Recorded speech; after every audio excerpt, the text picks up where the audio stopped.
सुनभन्दा कम छैन, हराएमा डर छैन। अनि मैले बनाएको मसरुम पनि मासुभन्दा कम छैन गाइज।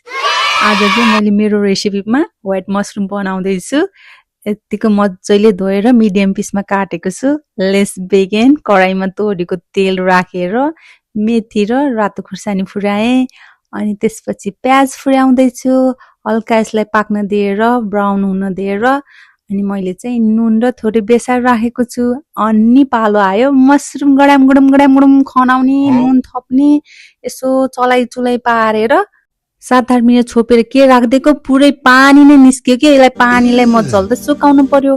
पानी निस्केको मन नै पर्दैन। फेरि यसमा चाहिँ मैले टमाटर, लसुन अदुवाको पेस्ट, थोरै टिमुर, च्याउलाई चाहिँ टिमुर चाहिन्छ है, अनि थोरै जिरा धनियाको धुलो, मरिच राखेर यसलाई मिक्स गरेर मैले नछोपेर पकाउँदैछु अब यसो 10 मिनट जस्तो। अनि पकाइसकेपछि यतिको ड्राई चाहिँ भयो। अनि हाम्रो मसरुम रेडी भयो चपिङ गरेर धनियाले। हेर्नुस् त मासु जस्तो देखेको छैन त, मासुको पिस जस्तो। वाउ, अब मसरुमले मात्रै डिनर त रेडी हुँदैन, त्यसैले माछाको झोल बनाएको छु आज मेरो डिनरमा। टक्क लाएर प्लेट सर्भ गर्दैछु।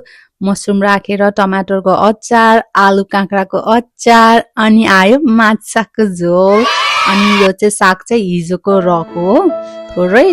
अनि प्लेटमा सर्भ गरिदिइहालेको। अनि माछाको झोलसँग मसरुमसँग मिलाएर खाइन्छ आजको डिनर चाहिँ।